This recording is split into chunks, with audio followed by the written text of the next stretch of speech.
Sir, हा तोच मेहबतचा माणूस आहे त्याने बँकेतून कॅश काढली आणि विलासला दिलं. हा कोड तर 2023चा आहे. अकाउंट कोणाचं? तिथे बिल्डर कंपनीचा आहे, करंट अकाउंट आहे, पेसेस बिल्डर करून. तुम्ही सांगितलं तेव्हापासून मी त्याच्या घरावर नजर ठेवून होतो. तो आत्ता तावडीत सापडलाय. 8% यानं. याचा कोणाशी कॉन्टॅक्ट होऊ देऊ नका. तर कोणाला कळता कामा नाही की हा आपल्या ताब्यात आहे. डायरेक्टली याला उद्या कोर्टात घेऊया. ओके, चले चल.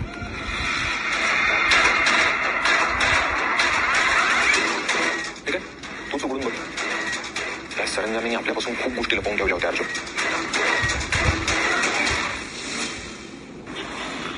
ठरलं तर मग या मालिकेच्या आजच्या भागामध्ये सरंजामे आता विटनेस बॉक्समध्ये आलेला असतो. अर्जुन त्याला काही प्रश्न विचारतो. त्या प्रश्नाचे उत्तर देत असताना सरंजामे म्हणतो की 2 वर्षांपूर्वी साक्षीचे जे काही फिंगरप्रिंट्स होते ते मीच बदलले होते, ते सुद्धा साक्षीचे वडील महिप्त शिखरे यांच्या सांगण्यावरून. अशी साक्ष सरंजामेने दिल्यावर मात्र महिप्त आणि साक्षी एकदम हादरूनच जातात. साक्षी ही अगोदरच रडकुंडीला आलेली असते आणि डोळे मोठे करून अगदी सरंजामेकडे पाहू लागते, कारण याने क्षणात पलटी मारलीच कशी काय हा प्रश्न तिला पडतो. मग अर्जुन विचारतो, पण इन्स्पेक्टर सरंजामे, तुम्हाला त्यांच्या ऐकण्याची गरजच का पडली? तेव्हा सरंजामे आता खरं कोर्टामध्ये बोलू लागतात, कारण महिप्त शिखरे त्याच्यासाठी मला खूप पैसे देत होते. तेव्हा महिप्तला आता राग येतो आणि तो रागाच्या भरातच तेथे त्या बाकावर असा जोरातच हात आपटतो. दामिनी डोळे बंद करून घेते, कारण आज खरं काय आहे, 2 वर्षांपूर्वी नक्की काय काय घडलं होतं हे सगळं सत्य आज सरंजामे सांगत असतो. त्यानंतर सरंजामे म्हणतो की मी तोंड उघडू नये यासाठी म्हणूनच महिप्त शिखरे यांनी सततच माझ्याकडे पैशांचा पुरवठा केला आणि त्यातलेच काही कॅशचे बंडल हे घ्या असं म्हणून तो आता कोर्टाकडे ते पैसे सोपवणार असतो. तेव्हा तेथे मात्र महिप्तची आता कोंडी झालेली असते, कारण त्याचे सर्व काळे धंदे उघड झालेले असतात. त्याचबरोबर साक्षीला सुद्धा प्रचंड असा धक्का बसलेला असतो. साक्षी किती खोटारडी आहे हे आता रविराजला कळून चुकलेलं असतं. इकडे चैतन्य आणि सायली हे दोघेही एकमेकांकडे पाहून हसतात, कारण त्यांचा विजय हा निश्चितच असतो. तर प्रिया आणि नागराज एकदमच घाबरून जातात. त्यानंतर साक्षीचा राग अनावर होतो. तिला समजतं आपण या प्रकरणामध्ये पुरते अडकलो आहोत. त्यामुळे ती ताडकन उठते आणि खोटं आहे असं ओरडून ओरडून जज साहेबांना सांगत असते. आणि मला अडकवून तुला काय मिळतं रे? अर्जुनला ती जाब विचारते. मग आता ती जज साहेबांसमोर हात जोडते आणि म्हणते, प्लीज जज साहेब, मला यातून वाचवा. माझं आयुष्य असं उद्ध्वस्त होऊ देऊ नका. प्लीज प्लीज असं म्हणून ती अगदी लोटांगण घालायचीच बाकी राहते.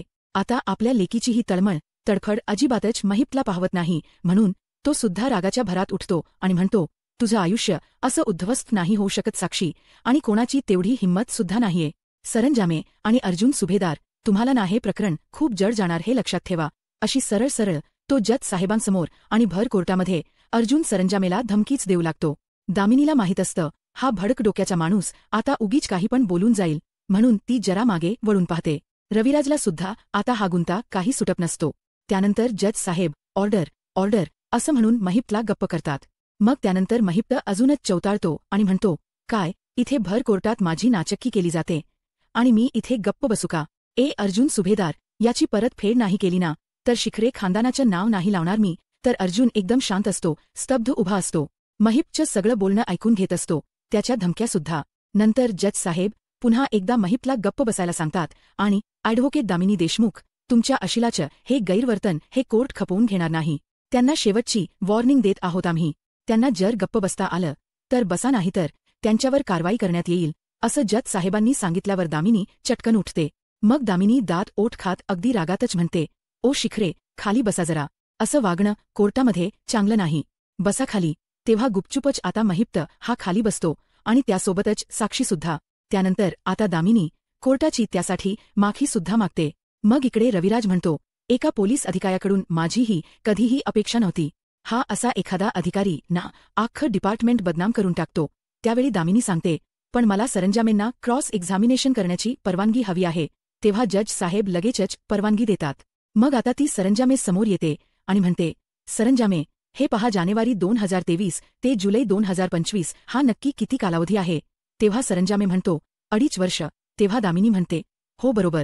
मग आताच तुम्हाला जो काही सत्याचा साक्षात्कार झालाय, हा जो 2.5 वर्ष नाही झाला, तो अचानक आत्ताच कसा झाला? की इथे येऊनही साक्ष देण्यासाठी अर्जुन सुभेदार यांनी पैसे चारले आहे? तेव्हा असा प्रश्न सरंजामेला जेव्हा दामिनी विचारते तेव्हा अर्जुन लगेचच ऑब्जेक्शन घेतो आणि पुराव्यांशिवाय ॲडव्होकेट देशमुख असे कोणतेही आरोप करू शकत नाही असं म्हणून तिचं तोंड गप्प करतो. तेव्हा जज साहेब ऑब्जेक्शन सस्टेंड असं म्हणतात. मग त्यानंतर दामिनी पुन्हा विचारते, बोला सरंजामे, तुम्ही 2.5 वर्ष हा रिपोर्ट का नाही समोर आणलात? अहो मुद्दाम लपवून ठेवला होता का? काही कारण होतं का? अहो बोला बोला. तेव्हा सरंजामे आता घाबरत नाही. तो सुद्धा म्हणतो, इन्शुरन्स. अहो देशमुख मॅडम, तो रिपोर्ट ना माझा खरंतर इन्शुरन्स होता. कसं आहे ना, जेव्हा तुम्हाला महिप्त शिखरे सारख्या निर्दयी माणसाबरोबर व्यवहार करायचा असतो तेव्हा तुम्हाला स्वतःची सुरक्षा अगोदर बघावी लागते आणि माझी जोपर्यंत गरज होती तोपर्यंत ते मला नेहमीच पैसे पुरवत राहिले. पण आता गरज संपल्यावर मला जीवे मारायला सुद्धा मागेपुढे ते पाहणार नाहीत. असं काळ सत्य तो आता कोर्टासमोर आणतो. तेव्हा सर्वजण आता महिप्तकडे पाहतात. तर आता महिपच्या रागाचा पारा अगदी चढलेला असतो. त्यानंतर सरंजामे सांगतात, म्हणूनच तो रिपोर्ट मी अगदी सुरक्षित ठिकाणी ठेवला होता. नाही, असा वेळ आल्यानंतर दबाव टाकायला उपयोगी पडतो ना म्हणून. तेव्हा जज साहेब विचारतात, ॲडव्होकेट दामिनी देशमुख, इन्स्पेक्टर सरंजामे यांना तुम्हाला आणखी काही प्रश्न विचारायचे आहेत का? तेव्हा ती आता म्हणते, नो युअर ऑनर, असं म्हणून ती जागेवर जाऊन बसते. तर अर्जुन आता पुढे येतो आणि लगेचच सरंजामेची बाजू मांडत कोर्टाला पटवून देतो तिला. उशिरा का होईना, सरंजामे यांमधला पोलीस ऑफिसर जागा झालाय. त्यांनी बरीच वर्ष सरकारी नोकरी केली आहे आणि आता रिटायर्ड झाल्यानंतर सुद्धा एका गुन्हेगाराला पकडण्यासाठी आमची मदत करत आहे.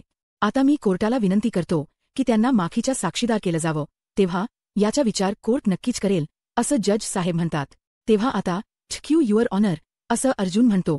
तर दामिनी आता पटकन उठते आणि अगदी लगेचच पुढे येत म्हणते, युअर ऑनर, याचा अर्थ असा होत नाही की, असं म्हणून आता ती पुढे साक्षी बद्दल बोलणार असते.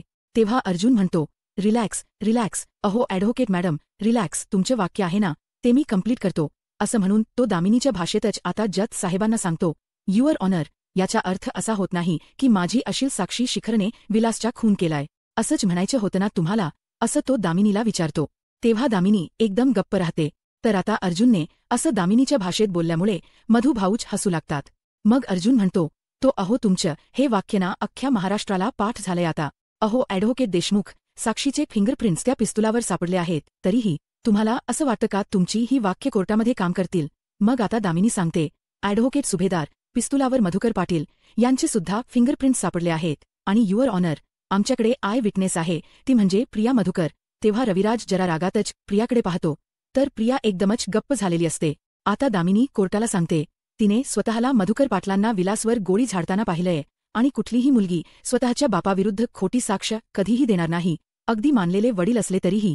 मग अर्जुन सुद्धा म्हणतो, ती मुलगी जर प्रिया मधुकर असेल तर तिच्या बाबतीत काहीही शक्य आहे, हे तुम्हाला चांगलंच माहीत आहे ॲडव्होकेट देशमुख. शिवाय साक्षी शिखरे ह्या नेहमी कोर्टामध्ये खोट बोलत आल्या आहेत. आणि मग त्यानंतर ते लोकेशन रिपोर्ट, त्याचबरोबर ती त्या रिसॉर्टमध्ये गेली होती, ते सुद्धा 13ला नव्हतं तर 11ला होतं. आणि आता सुद्धा तिचे फिंगरप्रिंट्स पिस्तुलावर सापडले आहे, तेही तितकंच खरं आहे, असं अर्जुन आता दामिनीला म्हणत असतो आणि साक्षीने जे काही केले ते सांगत असतो. तेव्हा दामिनी सुद्धा अगदी पटकनच बोलते, हो ठीक आहे ना. अहो सापडले असतील तिचे सुद्धा फिंगरप्रिंट्स त्याच्यावर. अहो त्या पिस्तुलाला धरून झटापट झाली म्हटल्यानंतर साक्षीचे सुद्धा थोडेफार फिंगरप्रिंट्स त्याच्यावर उमटणारच ना, असं दामिनीने आता म्हटल्याबरोबर इकडे आता साक्षी एकदमच डोळे मोठे करून दामिनीकडे पाहते, कारण एवढ्या भर कोर्टात दामिनी काय बोलून गेली पटकन ते तिलाच कळत नाही. अर्जुन बरोबर नेमका शब्द आता तिच्या पकडतो आणि लगेचच जज साहेबांना सांगतो, point your noted me Lord, म्हणून बरोबर त्याने आता दामिनीला तिच्या शब्दांमध्ये अडकवलेलं असतं. तेव्हा तेथे असणारे सर्वजण अर्जुनकडे पाहतच राहतात. मग आता अर्जुन हसतो आणि म्हणतो, thank you so much advocate Deshmukh, तुम्ही हे मान्य करताय की विलासचा खून झाला तेव्हा साक्षी शिखरे ही आश्रमामध्ये होती आणि त्या झटापटीमध्ये सुद्धा सामील होती. आता दामिनी तिच्या शब्दांमध्ये अगदी पुरती अडकलेली असते. ते पाहून आता इकडे साक्षी मात्र डोळे बंद करूनच घेते. सायली, कुसुम, मधुभाऊ यांना मात्र आनंद झालेला असतो. मग त्यानंतर अर्जुन आता जज साहेबांना सांगतो, लवकरच ॲडव्होकेट दामिनी देशमुख यासुद्धा आता मान्य करतील की विलासचा खून साक्षीनेच केलाय. तेव्हा अर्जुनकडे आता मधुभाऊ, रविराज, त्याचबरोबर सायली, कुसुम खूप कौतुकाने पाहत असतात, कारण अर्जुनने कोर्टामध्ये जे काही स्टेटमेंट केलेलं असतं खरंच ते आज बघण्यासारखं असतं. त्यानंतर आता अर्जुन त्याच्या जागेवर जाऊन बसतो, चैतन्याकडे पाहून हसतो. आज कोर्टामध्ये काय काय झालं याचा आढावा घेत जज साहेब सांगतात, आज सादर झालेल्या पुराव्यानुसार हे कोर्ट इन्स्पेक्टर सरंजामे यांना माफीचा साक्षीदार म्हणून घोषित करत आहे. आता सरंजामेने हे ऐकल्यानंतर मात्र त्याला आनंद होतो. त्याचबरोबर अर्जुन सरंजामेकडे पाहत राहतो. इकडे महिप्त आणि दामिनी मात्र रागातच त्याच्याकडे पाहत असतात. मग जज साहेब पुढे सांगतात, तसेच मिस साक्षी शिखरे यांच्या बोटाचे ठसे हत्यारावर मिळाल्यामुळे त्यांना हे कोर्ट संशयित ठरूच शकते, पण तरीही मिस साक्षी शिखरे या खुनी आहेत असं सिद्ध काही होत नाही आणि हे सिद्ध करण्यासाठी ही कोर्ट अर्जुन सुभेदार यांना आता शेवटची संधी देत आहे. आता कोर्टाने तुम्हाला दिलेल्या या महिन्याभराच्या मुदतीत आता उरलेले सर्व पुरावे या कोर्टामध्ये सादर करावेत असं म्हणून कोर्टाचं कामकाज संपत. आता अर्जुनसमोर खूप मोठं आव्हान शेवटचं असतं, ते म्हणजे साक्षी या प्रकरणामध्ये दोषी आहे आणि तिनेच विलासचा खून केलाय. तर सगळेजण अर्जुनकडे पाहतात, पण अर्जुनच्या चेहऱ्यावरचा थोडासुद्धा कॉन्फिडन्स ढळत नाही. त्यानंतर कोर्टाचं कामकाज संपल्यावर सर्वजण बाहेर आलेले असतात. साक्षी, महिप्त आणि दामिनी सुद्धा समोरून येतात आणि नेमके अर्जुनजवळच उभे राहतात. दामिनी अर्जुनकडे पाहून हसते आणि म्हणते, अर्जुन, हे बघ, मी तुझ्यापेक्षा मोठी आहे म्हणून अनुभवावरून सांगते हा. तू या केसच्या नादना आता सोडून दे. अरे, तू कितीही आटापिटा केलास तरीही हे सिद्ध करू शकणार नाहीयेस की खून हा साक्षीनेच केलाय. मग तू केस हरणार आणि तुमची नाचक्की होणार. उगीच कशाला ना एवढा आटापिटा. मग आता अर्जुन म्हणतो, नाचक्की माझी होतीय की तुमची हे बघूयात ना आपण आता कोर्टामध्ये. आणि ज्यांना भीती वाटत असते ना की ते आतमध्ये तिथे कोर्टात हरणार आहे, ती लोक कोर्टाच्या बाहेर असं काहीतरी बोलतात. तेव्हा दामिनी हस्तच म्हणते, ठीक आहे, तुला जर माझं काही ऐकायचंच नसेल तर मी कशाला उगीच बोलू. मी तुम्हाला फक्त एवढंच सांगेन की फक्त एकच दिवस उरलाय आणि या एका दिवसात तू काय तीर मारणार आहे ना अर्जुन, ते तुझं तुलाच माहीत. Anyway, all the best. आता कोर्टामध्ये भेटूच. तेव्हा सायली आता या दोघांमध्ये काहीच बोलत नाही, एकदम शांतपणे उभी असते. साक्षी सुद्धा सायलीकडे पाहून आता हसतच तेथून जाते. मग आता सायली अर्जुनला सांगते, दामिनी, निदान एक गोष्ट तरी खरी बोलली की आपल्या हातामध्ये उद्याचा एक शेवटचा दिवस आहे आणि आपण सत्याच्या खूप जवळ येऊन पोहोचलो आहोत, परंतु सत्यापर्यंत अजून पोहोचलो नाहीत. आता कसं पोहोचायचं आपण तिथपर्यंत, असा आता सायली अर्जुनला विचारते. तर अर्जुनही त्याच विचारात असतो. इकडे दामिनी आता गाडीत बसायला जाणार तेवढ्यातच महिप्त मागणी येतो आणि म्हणतो, ऐका ना, अहो देशमुखबाई, मला माफ करा ना. अहो, कोर्टामध्ये माझा जरा तोलच गेला, म्हणजे कसं आहे ना, त्या जज समोर अशी बोंबाबूम करायला नको होती मी. पण काय झालं ना, मला जरा टेन्शन आलं होतं आणि त्या सरंजामेकडे ना मी तर बघणारच आहे, पण त्याच्या जबानी तुम्ही अर्जुनला जो टोला आणला त्याच्यानंतर मला जरा बरं वाटलं. म्हणजे कोणता डायलॉग माहिती आहे का? साक्षी त्या आश्रमात होती आणि म्हणजे खून तिनेच केला असं होत नाही ना हा डायलॉग. मग आता साक्षी म्हणते, आता फक्त एक दिवस काढायचा आहे, म्हणजे प्रत्येक हेअरिंगमध्ये अर्जुन जरी एक पाऊल आपल्या पुढे असेल तरीही त्याच्याकडे वेळ खूप कमी आहे, त्याच्या वेळच संपलाय. मग आता दामिनी म्हणते, वेळ संपला नाही अगं, वेळ संपत आलाय. भले मी त्याला आता म्हटलं असेल की एकच दिवस त्याच्याकडे आहे, पण तो ना अर्जुन सुभेदार आहे. एका दिवसात तो इकडची दुनिया तिकडे करू शकतो आणि हे विसरून आपल्याला अजिबात चालणार नाही. तेव्हा साक्षी विचारते, मॅम, तुम्हाला टेन्शन आले का? मग महिप्त म्हणतो, अहो, तुम्हाला टेन्शन येऊन कसं चालेल? आता कोर्टात जे काही घडलं त्यामुळे आमच्या सगळ्या आशा तुमच्यावर अवलंबून आहेत आणि तुम्हीच जर तोंड पाडलं तर आम्ही नक्की कुणाकडे बघायचं?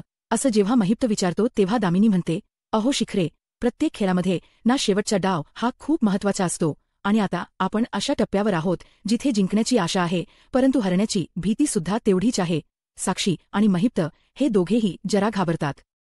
त्यानंतर रात्री आता दामिनी आपल्या ऑफिसमध्येच असते, पण आता अर्जुनने जे काही स्टेटमेंट कोर्टामध्ये केलं आणि त्यावरती मी पटकन जे काही बोलून गेले, हे सगळे काही प्रसंग तिला आठवतात की त्या झटापटीमध्ये होती की साक्षी आणि असतील त्या पिस्तुलावर फिंगरप्रिंट्स तिचे.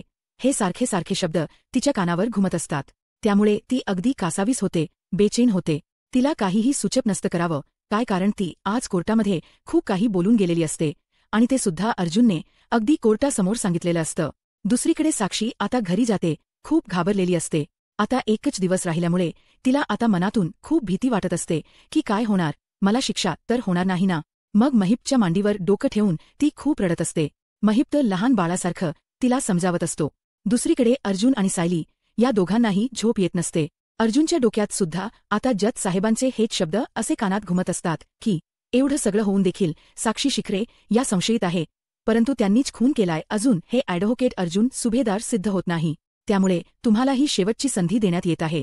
मग आता सायलीला सुद्धा हेच आता सगळं आठवत असतं. दोघेही झोपलेले नसतात. दामिनी सुद्धा खूप म्हणजे खूप घाबरलेली असते. इकडे प्रियाची सुद्धा सेम तशीच अवस्था झालेली असते, कारण आता पुढच्या हिअरिंगमध्ये नक्की कोणाचा विजय होणार आणि कोण हरणार हे कुणाला काही कळत नसतं. तर दुसरीकडे महिप्त साक्षीला सुद्धा झोप येत नसते. सगळेच जण आता आपापल्या विचारात असतात. कुणाला काय करावं हे सुचत नसतं. मग आता दुसरा दिवस उजाडतो. तर प्रिया आता आवरूनच बाहेर बसलेली असते हॉलमध्ये, मोबाईलमध्ये डोकं घालून. तेवढ्यातच पूर्णा आजी तिथे येतात आणि म्हणतात, तन्वी बाळा. मग आता प्रियाला ऑलरेडी मनात राग असतोच, कारण ती केसचा विचार करत असते. त्यामुळे ती म्हणते, हो, आता तुला तिथे गार्डनमध्ये बाहेर फिरायचं असेल ना, खेळ्या घालायच्या असतील ना, आता माझ्याशिवाय तुझी दुसरी सेवा तरी कोण करणार, असं टोमणा मारून ती पूर्णा आजींना म्हणते. तेव्हा पूर्णा आजी एकदम कॅज्युअली ते बोलणं घेतात आणि म्हणतात की, हो बेटा, मला बाहेर गार्डनमध्ये फेयाच मारायच्यात, चल ना मला घेऊन. मग प्रिया रागातच पूर्णा आजींच्या हात कसाबसा पकडते आणि अगदी तिला ओढत ओढतच ती बाहेर घेऊन चाललेली असते आणि तिचं लक्ष सगळं मोबाईलकडे असतं. पूर्णा आजी तिला म्हणत असतात की, अगं जरा सावकाश चल, अगं जरा सावकाश चल, पण प्रिया कसली ऐकते. प्रिया तिच्याच नादात असते. तेव्हा थोडं पुढे गेल्यानंतर आता पूर्णा आजींचा पाय प्रियाच्या ओढणीवर पडतो. नेमकी सायली आता तिथून जिन्यावर पहिला दिवस आठवतो मला, तेव्हा मी साक्षी शिखरे एकदम कॉन्फिडेंटली आल्या होत्या आणि म्हणाल्या होत्या की 13 जानेवारी 2023 त्या रात्री मी इव्हनिंग स्टार रिसॉर्टमध्ये होतो. पण आज एकदा जेलमध्ये जाऊन आल्यावर यांचं कॉन्फिडन्स गायबच झालंय. कारण मी हे प्रूव्ह केलंय की त्या 13 जानेवारीला वात्सल्य आश्रमाच्या आत होत्या.